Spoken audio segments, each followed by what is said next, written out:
Of Pakistan ने Daniel Perl कत्ल case के जो मरकजी मुलजिम हैं आज उन्हें फौरी तौर पर रिहा करने के अहकाम जारी किए हैं। अगर हम अमेरिकन पॉलिसी के हवाले से बात करें, अमेरिका के उस स्टेटमेंट को, उस बयानी को याद करें कि जब कहा गया था कि अगर पाकिस्तान इसे मुकम्मल तौर पर अपनी हिरासत में नहीं रखता तो फिर हम देखेंगे कि हम क्या कर सकते हैं।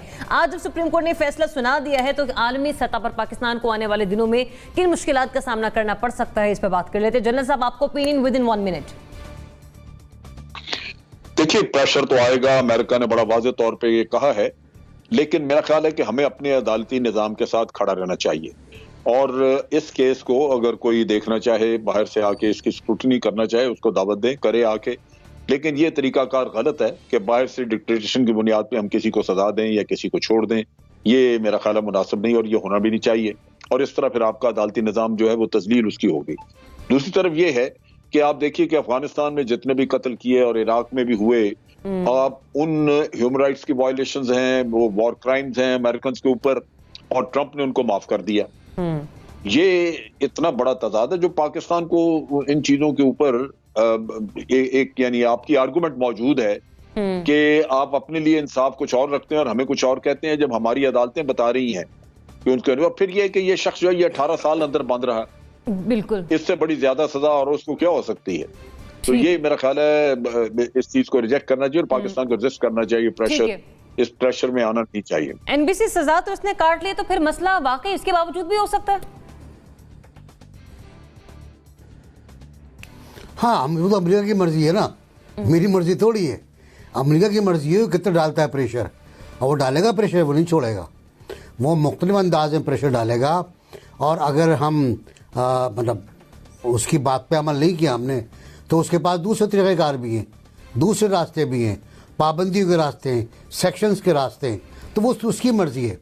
हमारा मसला ये है, जनरल साहब ने कहा कि अगर हमारी अदालतें इसका फ़ैसला जो दे रही हैं उनका हमें एहतराम करना चाहिए, तो यकीनी तौर पर हमें एहतराम करना होगा तमाम फ़ैसलों का, तमाम जजमेंट्स का, जितने भी आ चुके हैं अब तक। और हम एहतराम करते भी रहें, बात का नहीं करते हम, बात फैसलों को उठा के हम फेंक देते हैं।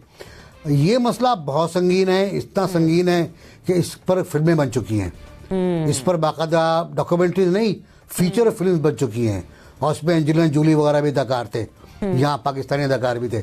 तो ये इतना ठंडा केस नहीं होगा, ये गर्म केस होगा।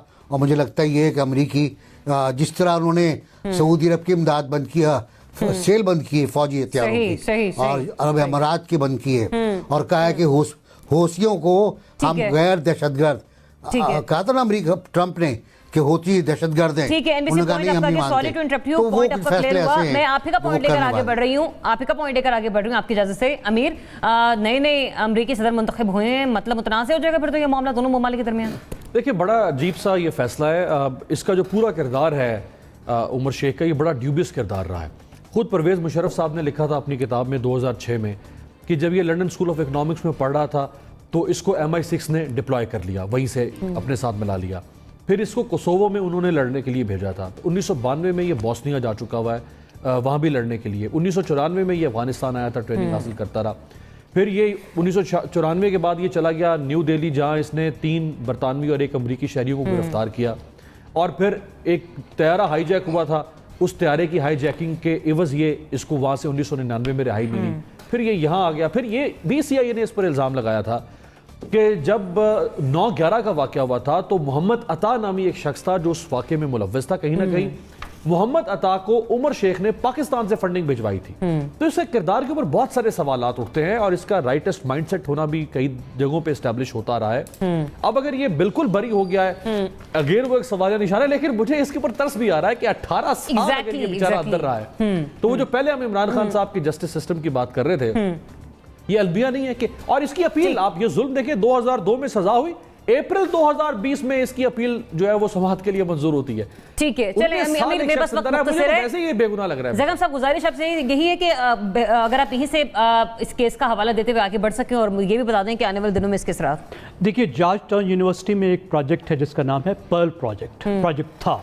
उसने 2011 में एक रिपोर्ट दी, और इसरा नुमानी जो पर्ल की दोस्त है उन्होंने, और उस इन्वेस्टिगेशन के नतीजे में उन्होंने कहा कि इस केस में गलत बंदे को टांग दिया गया है, और अहमद सईद शेख का इस कत्ल से ताल्लुक़ नहीं था या वो कातिल नहीं है, बल्कि जो खालिद शेख मोहम्मद है वो इसमें मुलव्वस है।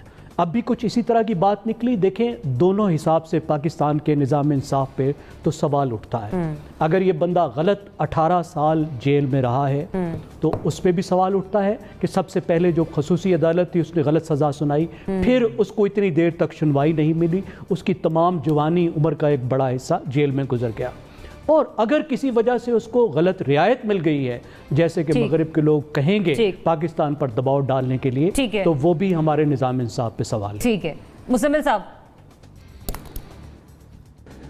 मैं समझता हूँ निज़ाम इंसाफ से ज़्यादा हमारे प्रोसिक्यूशन निज़ाम पर सवाल है। मतलब अब अगर जैगम साहब के बकौल कि वो बेगुनाह था तो फिर उसको प्रोसिक्यूशन ने गुनाहगार क्यों लिखा, और अगर गुनाहगार लिखा तो फिर वो कोर्ट में से गुनाहगार कैसे। साढ़े 22 साल तक, ये 2.5 साल निकाल दें, इससे पहले इक़्तिदार में आने से पहले 22.5-23 साल तक इमरान खान इसी ट्रांसपेरेंसी इंटरनेशनल की रिपोर्ट जो हर साल आती है इसका ताज़ियाना बनाते थे हर साल। जब परवेज़ मुशर्रफ की हुकूमत थी तो उसकी पुश्त पर बरसाते थे। जब पीपल्स पार्टी की हुकूमत आई तो 5 साल इन्होंने हर साल वो ताज़ियाना उनकी पुश्त पर बरसाया। जब फिर 5 साल नून लीग की हुकूमत थी तो फिर उनकी पुश्त इन्होंने लाल की, हर साल ताज़ियाना बरसा। जब उनकी हुकूमतें थी, उनके खिलाफ ये रिपोर्ट्स आती थी तो वो भी इसी किस्म के उज़्र तलाश करते थे, टेक्निकल, जो आज ये तलाश कर रहे हैं। लेकिन इमरान खान कहते थे कि नहीं, ये झूठ बोलते हैं, ये खराफात बकते हैं, जो रिपोर्ट कह रही है बिल्कुल ठीक है, इसको मिनोवन तस्लीम किया जाए। आज जब ये रिपोर्ट इनके खिलाफ आई है तो मैं नहीं कहता कि इनके लोग खराफात बक रहे हैं, लेकिन आज ये वही टेक्निकल एक्सक्यूजेस तलाश कर रहे हैं जो वो किया करते थे। रिपोर्ट उस वक्त भी ठीक होती थी, रिपोर्ट आज भी ठीक है। ये कहते हैं जी परसेप्शन है, करप्शन नहीं हुई, परसेप्शन खराब है। ओ बाबा, हम जैसे इमरान खान को जानते थे, उसने तो हमारी घुट्टी में यह बात डाली थी कि जमहूरियत नाम ही परसेप्शन का है। अगर परसेप्शन किसी हुक्मरान की खराब हो जाए, अगर परसेप्शन किसी निजाम की या किसी हुकूमत की खराब हो जाए तो वो निजाम, वो हुक्मरान खुद ब खुद बुलडोज हो जाता है। हमें तो ये इमरान खान ने मत पढ़ाई हुई थी। आज वो कह रहे कि नहीं, ये परसेप्शन है, इस पे मत जाओ, करप्शन पे जाओ, हमने किया नहीं किया। तो बाबा, परसेप्शन तो सब कुछ है। अच्छा, perception is bigger than reality. अगर मैं मान भी लूं कि आपकी हुकूमत जो है वो तो तारीख पाकिस्तानी नहीं, इंसानी तारीख की शफाफ तरीन हुकूमत है, इवन देन अगर आपकी परसेप्शन ये है कि वो करप्ट हुकूमत है तो होगी। अब ये रिपोर्ट क्यों ना आती, जरा आप एक लम्हा मुझे दीजिएगा। वज़ीर आज़म का वो खिताब याद करें, वज़ीर आज़म बनने के बाद जब इन्होंने कहा था कि एहतसाब मुझसे और मेरी काबीना से शुरू होगा। उसके बाद क्या हुआ? फैसल वाडा के खिलाफ स्कैंडल आता है कि उन्होंने अपनी दोहरी शहरियत छुपाई और उन्होंने अपने असासे छुपाए। यही इमरान खान जिन्होंने अपनी काबीना से एहतसाब शुरू करना था, अपने वजीर की पुश्तपनाही शुरू कर दी। 16 समातें हो चुकी हैं और वजीर साहब जो है वो पेश नहीं होते, तो फिर ये रिपोर्ट नहीं आएगी तो क्या होगा?